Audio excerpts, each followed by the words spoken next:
Hello, everyone. I'm Jamie Riccio, Member Development Manager at the American Public Gardens Association, and I will be your staff representative during this virtual conference session. Before we begin, here are a couple of tips to get the most out of your virtual conference experience. First, if you are experiencing poor video or audio quality, we suggest closing other programs on your computer, especially other browser tabs. Your inbox will still be there at the end of the session, I promise. If you have any other problems or questions, association staff are available to help. Give us a call at 610-708-3010 or send us an email at info@publicgardens.org. Second, while this session has been pre-recorded, the presenters are here with us today as panelists and will be happy to take questions in the live question and answer portions of the session. At some point during this session, the presenters may activate a poll. Poll responses are anonymous, so be sure to let us know how you really feel.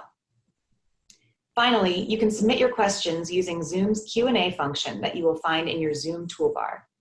Questions can be submitted anonymously. You can also upvote other questions to indicate you would like to hear them answered. We will try to answer as many questions as we can during the live Q&A portion of this session. Some questions may be answered directly through the Q&A feature. Thank you and enjoy today's session. All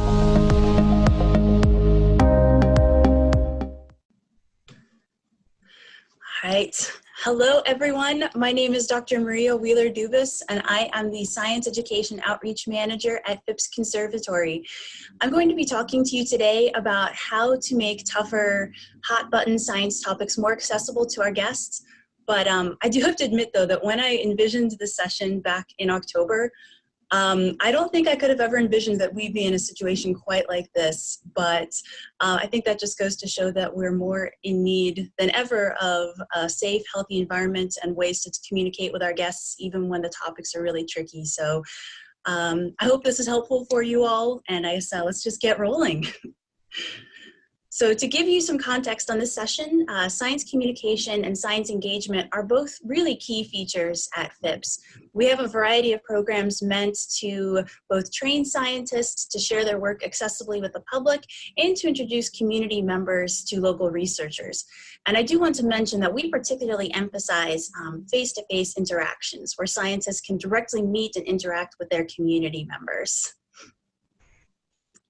And you might be wondering, why in a garden? Well, at a botanical garden, we're a natural fit for addressing deeper subjects. Our spaces are designed to be refreshing and restorative, and that really makes for a natural space for contemplation and reflection. So we're a safe space for conversations. And so much of our world right now depends on an understanding of science, from the ecological values of plants to medicine to climate change to pandemics. So in essence, why not in a garden? All right, because I always love roadmaps myself. This is our roadmap for where we're going to be going today. First of all, we're just going to start off with a little bit of background on communication itself. And then we're going to get into some essentials. So just some things to keep in mind as we roll forward. A little more of how science communication really is a thought process and not just a strict set of nuts and bolts and how-tos, which is going to come right after that. And then I'm going to give you some suggestions for a deeper dive that you can take on to your own gardens after that. So just to get started with this background, this will be a surprise to no one, especially parents out there, but it's an important ground rule. Communication of any sort is influenced by the fields of experience of the speakers and the listener, and you need a trust and relationship for authentic communication. Science communication of difficult subjects is more so a human experience than just a plain transmission of information. So it involves so much more than just streamlining your jargon. And that's why we really wanted to start off with this background in communication today. And at its roots, communication and the most basic elements of it include three components. You have a sender, so someone who is producing a message.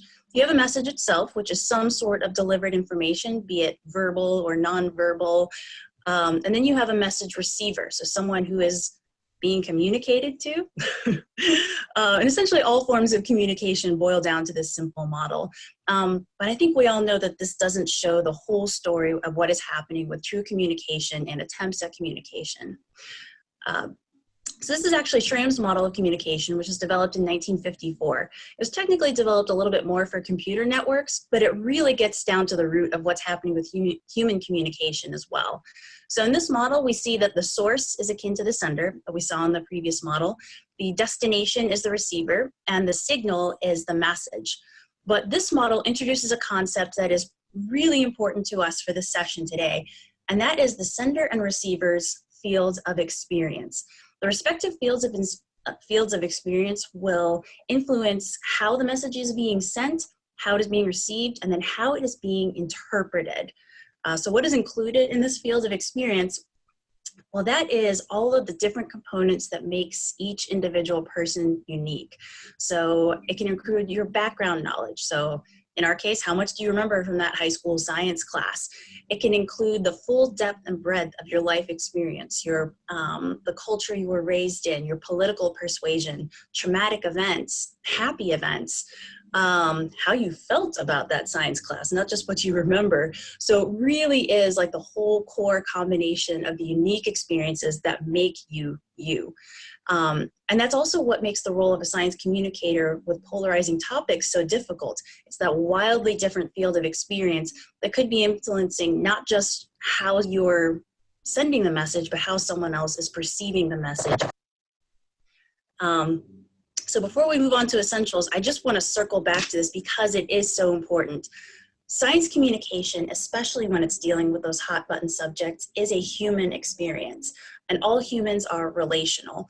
We could have had an entire session just on that topic. You can have the best presentation with all of the jargon removed. You have the most up-to-date evidence. You have the perfect explanations for every topic. But to reach the most skeptical of audiences, you'll need a relationship. You need empathy. You need trust. It's the human side of communication. So we'll need to keep this in mind as a foundation for everything else that is to follow in the rest of this session. Oh, all right, essentials, here we go.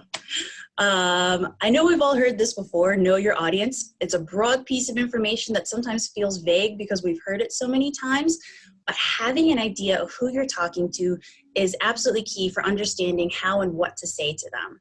So whether you're delivering a program with tougher science content, or whether you're organizing an event or planning for a docent or an interpreter to stay by an exhibit, there's always something to know about your audience. And I like to say that there's no such thing as the general public. There's usually no such thing as the general public. There's always something you can glean about an audience. Who signs up to go see a talk by a tropical botanist visiting from Brazil? Who signs up for a floral arranging class that's offered in the middle of the day on a Wednesday? There's always something you can learn about your audience just by looking at what people are attending. And actually, as Gardens, we have a really powerful tool for knowing our audience, and that's our member and guest surveys. Really use those to your advantage. What can you learn about the typical person that visits your garden? As I say, there's no such thing usually as the general public. So if you ever have the opportunity to even include some of the questions that are in your member or visitor surveys, you can really try to learn a little bit about how people are feeling about different concepts, what they're interested in, and how you can really connect to them. Because the bottom line is, how can you connect to your audience? How can you create that relationship with them, an authentic relationship with them, I should include. And when in doubt, it's best to always default to a 4th to 6th grade level of science.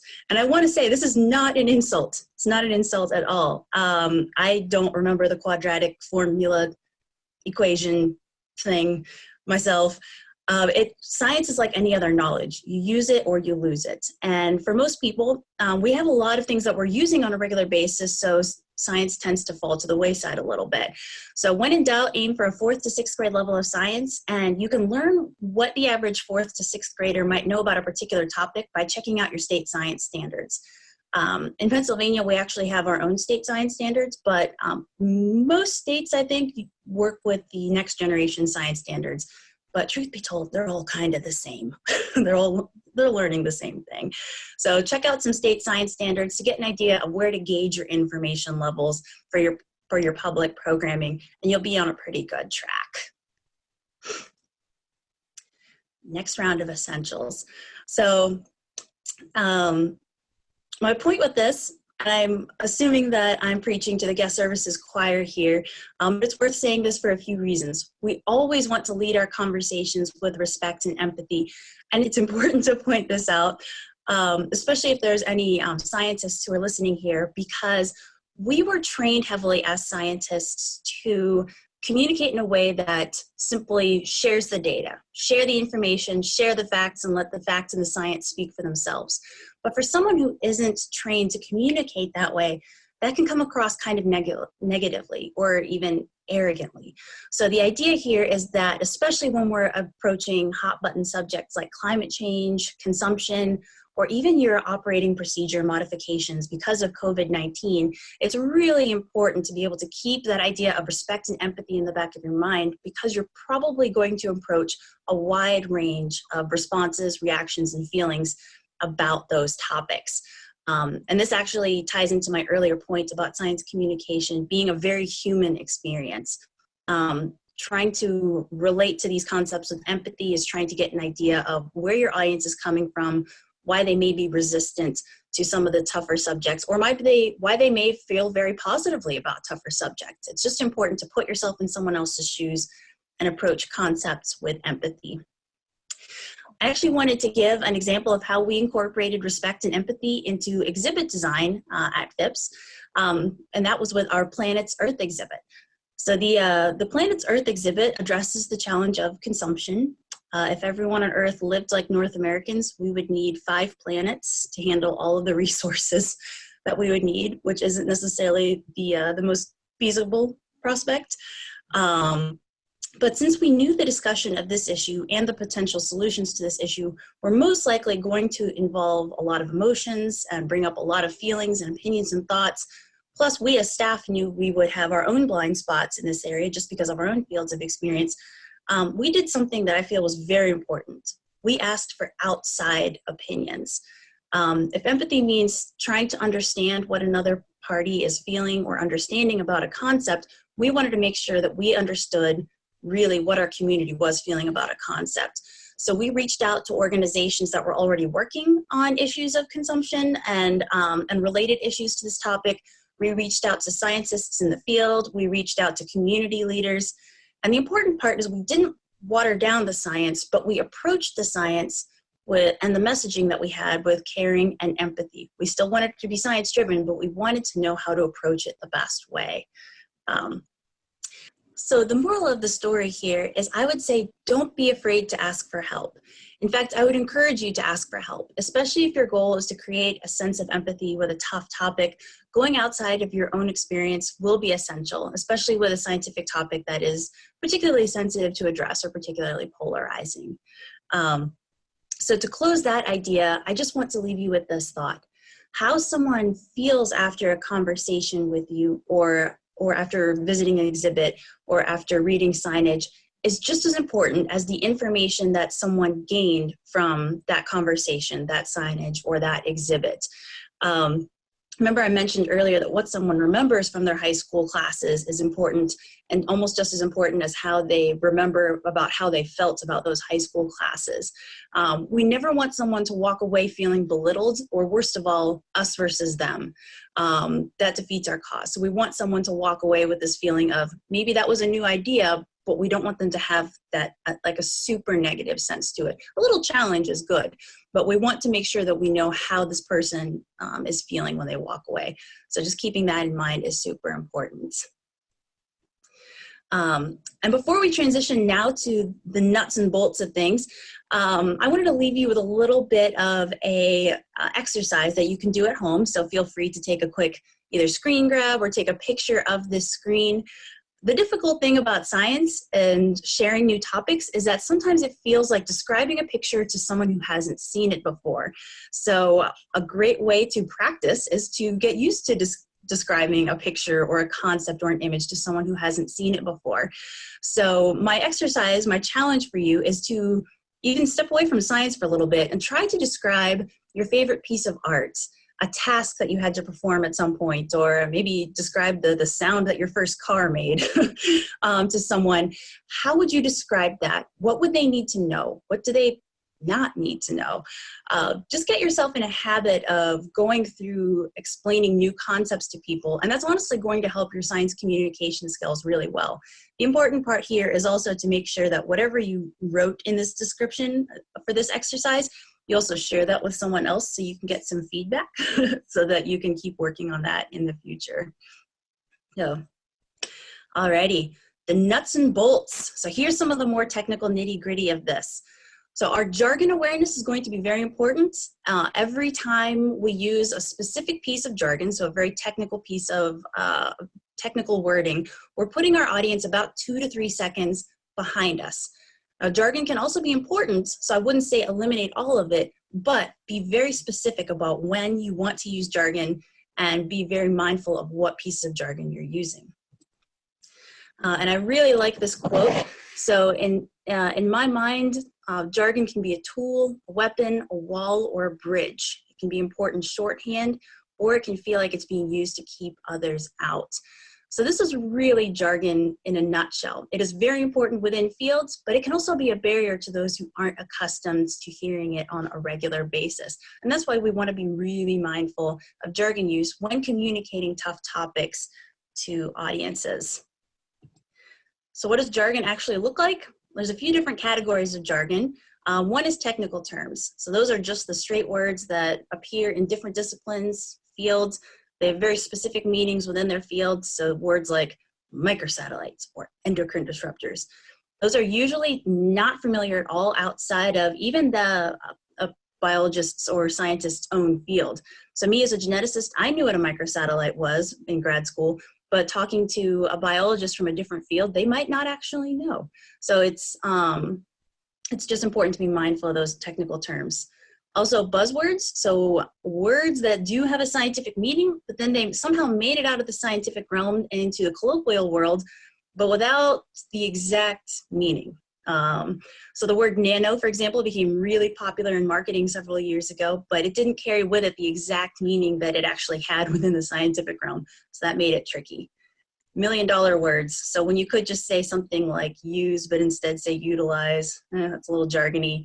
Or confusing phrases. So words like systems are used in multiple fields, but they have a different meaning in almost every field. And it also feels vague if you're not used to them. So these are just some types of jargon that, depending on what your goal is, depending on what your field is, these are all going to be things that are going to be very specific to individuals and topics. That's something that the only way to work on eliminating jargon is to map out time to sit down and actually go through a document, a summary, a lesson, and highlight the words that are too jargony. And then keep in mind that most jargon can't simply be replaced word for word. It's the concepts that need to be translated, not necessarily individual words.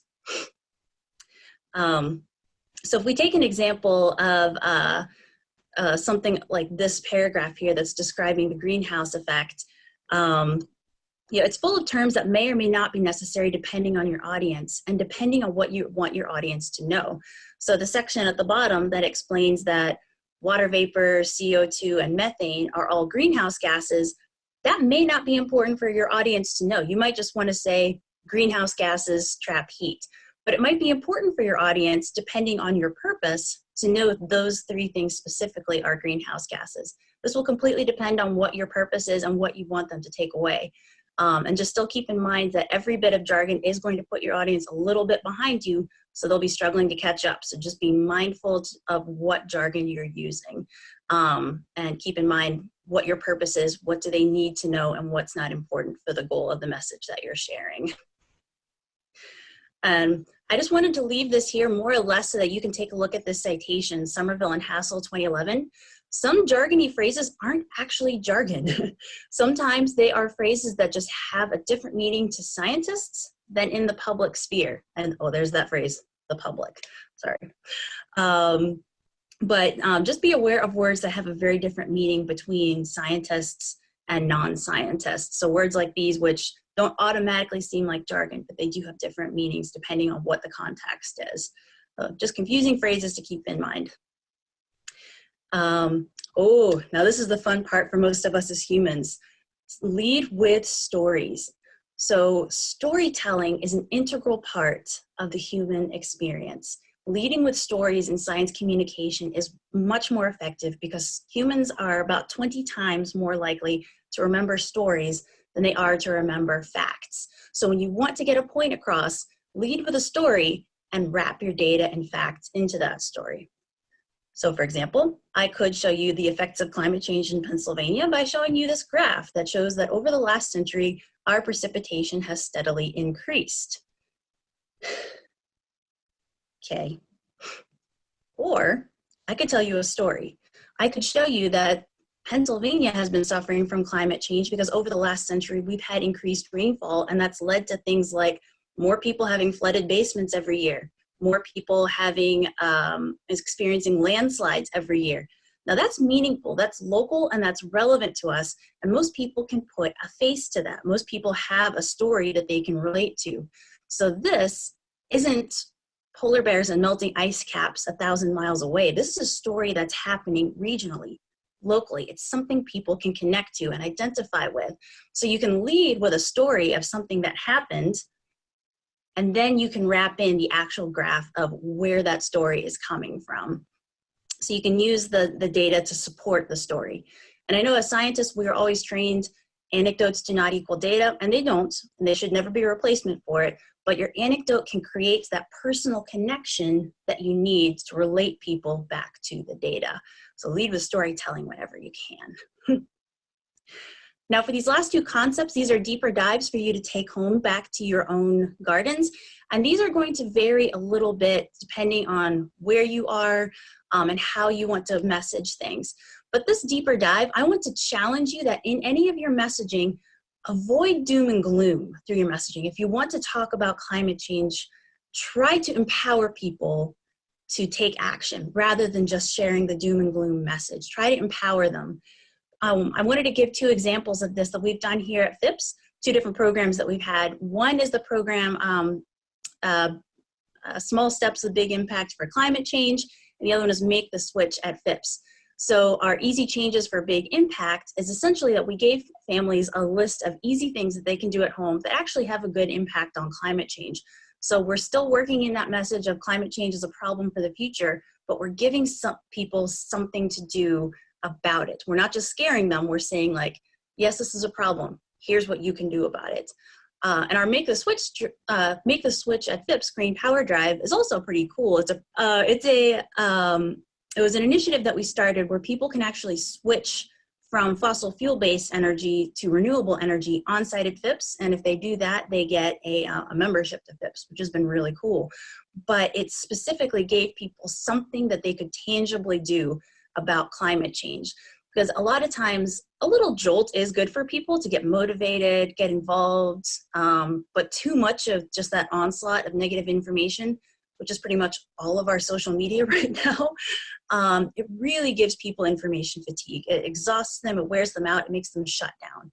So whenever you can, try to avoid doom and gloom through empowerment. And the last deeper dive activity that I want to possibly leave you with is this concept of a stakeholder analysis.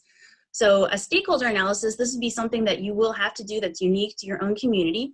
It's, let's say that you're planning on addressing the topic of climate change or GMOs or consumption at your own garden. Maybe sit down with your group. You can certainly reach out to community members like I mentioned earlier, but sit down with your team, list out different possible stakeholders in your community and try to put yourselves in their position. How will they feel about the message that's going to come from that you're planning on sharing, and why would they feel that way? And this is not this is meant to be, you kind of put yourself in their position and defend their position. Try to really understand where different groups are coming from, and then try to map through what would someone need to understand before engaging in conversation with them. This is going straight for empathy as deep as you can. This is putting yourself in someone else's shoes and trying to see the world through their eyes. It's very helpful. It's something I would encourage you all to do before diving into a really meaty or polarizing hot button topic. And my time with you all is winding down, but I wanted to leave you with this. This is a list of resources that we have found really helpful. So again, you're welcome to take a picture of the screen, take a screen cap. All of these resources have been really helpful to us. And especially that very first top reference is a fantastic read, because the second half of that issue was written in part with Pixar storytellers, so the masters of storytellers. So you really get some. With that, I'd like to thank you for joining me virtually today, and I'd be happy to answer any questions. Hello, everyone.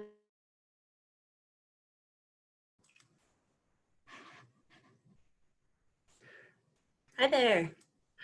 Hope you all are doing well today. Thank you for joining us. It looks like we have a few questions in the chat. Let's see here, I'll just dive right in. So we have Virginia Geshen says, I'd like to hear what kind of testing you do for your interpretive messaging. This is usually our best way of deciding the grade level or the complexity of the concepts or text. So we have a couple different things that we do for interpretive messaging that's more or less in our school programs. When we're looking at grade level, we do have in-house, we have a teacher advisory committee.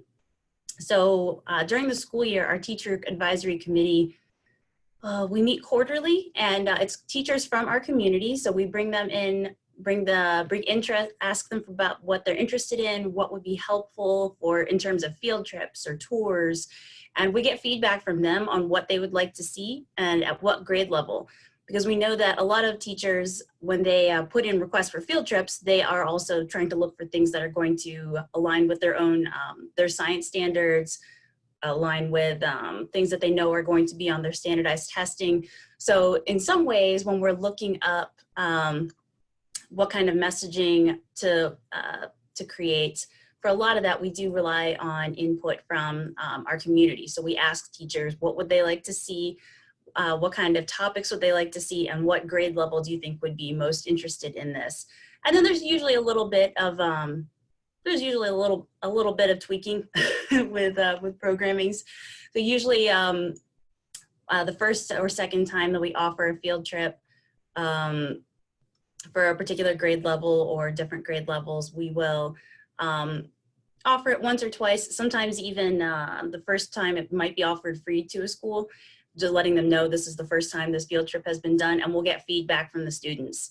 We actually, we did have a field trip program that was going to be very technical and complex, and we wanted to make sure it was going to be interesting for students. So we actually had several different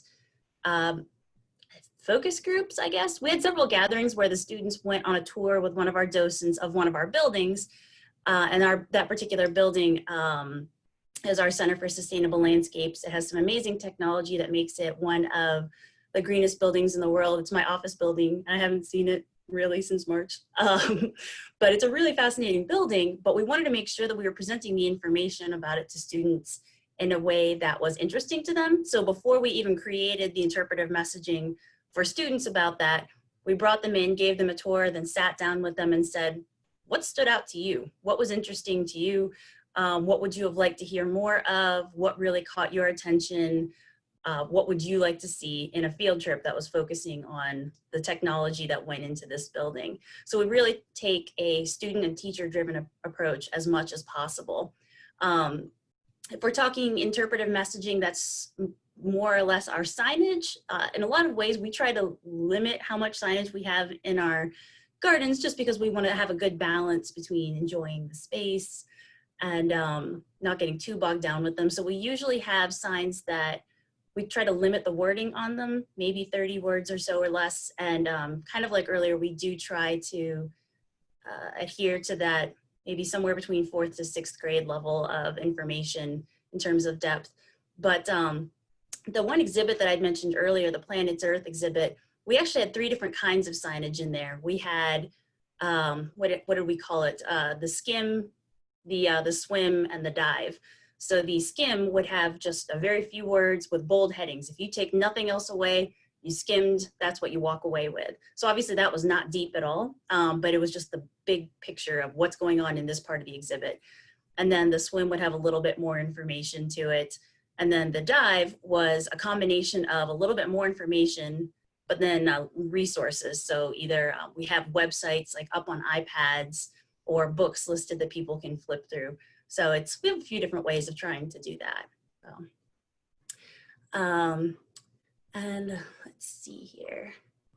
Do adult people to enjoy hearing about climate change issue? So do all adults enjoy hearing about climate change? I think we try to be very careful in how we present the information. Like I said, we don't water down the science, but we try to make it real and tangible to people. And again, not in a doom and gloom way. So I don't know if you actually sat in on a presentation by one of my colleagues last week, Adam Haas. One of the ways that we address climate change is actually that we have 16 oil barrels in our front walkway outside of Phipps. So as you're walking your way up to the garden, you have to walk past 16 oil barrels.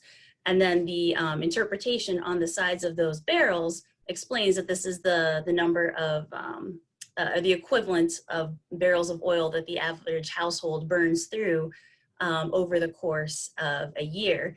And then when they get inside and they reach where we have the Green Mountain Energy team, who they are the ones that offer a green energy alternative that people can sign up for, they can hear a little bit more information about that. So we try to have a balanced approach of we don't want to water down any of the science, and we also don't want to overwhelm doom and gloom people.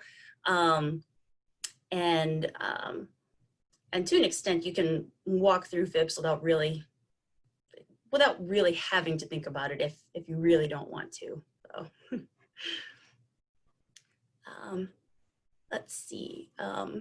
We have another comment that says, I agree telling about stories. In fact, we need to do better in this regard. At Cornell, we are working with storytelling programs. Ooh, I like it. With respect to some topics, the story is a cultural one that we might not know or understand. GMOs in Hawaii, for instance, is fraught that has nothing to do with the science, nor can it be approached with Western stories. The use of GMOs for taro, the Hawaiian culture, is akin to messing with their creation stories. You do not perform GMOs on your ancestors, so how can you be sure to only know our stories, but be aware and listen to the stories of other peoples and other cultures? Oh, I like that question so much. No, that is 100% something to be aware of and thinking about, is when you don't want to take someone else's story and share it as your own. Oh, there's so much here. And that is also something that I think the idea of GMOs in a place where you are interfering with another culture that has not necessarily always been respected. That starts taking on a whole different level of going beyond just science communication and gets really into how do you approach what could be an issue that gets into a question that gets into justice, a question that gets into cultural appropriation. So it kind of goes beyond just the science and can get into a much deeper area. But I really like the awareness in this question. So that's a good topic to be thinking about, we'll say. I don't know if anyone else had any other questions.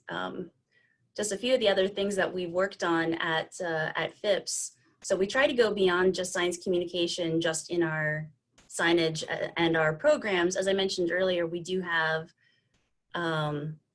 besides just our educational programs working with kids or families or adults in the community, we do also have science communication workshops where the whole goal is to give scientists in our area the space to just have a full day of sitting down and thinking about how they can share their work more accessibly with the public. Because as busy professionals, how many of us ever just have the time to sit down and really think about how we're crafting a message that's so a part of our daily work? So that's one of the things I love about our science communication workshop, is we're giving a space for scientists to get together, sometimes feed off ideas off of each other, which is great.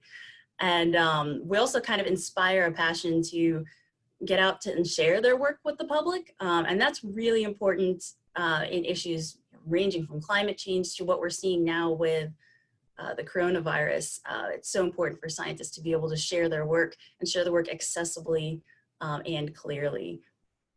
So we have programs like that at FIPS. In addition to, we have a Botany in Action program, which is a grant program for doctoral students that is half science communication, but it's also a grant program for plant scientists. But we bring them, the students for that program, to FIPS, and they get to engage in science communication training over a course of 4 days every year. Although this year that is going to be virtual,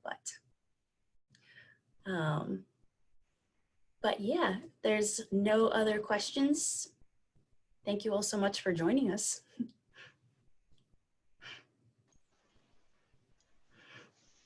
Great, that's all the time we have for this session. If you'd like to keep the discussion going, please click the Live Discussions tab on the conference website and start a topic. Thank you to our presenter, Maria, for a great session. We'd also like to thank our education and communication track sponsor, Lake Flato. Join us at 4 p.m. Eastern for our special session on how to waive admission, deliver mission, and keep the lights on before we wrap up the day with a virtual conference send-off at 4:45 Eastern. Thanks again for attending, and we'll see you at the next session.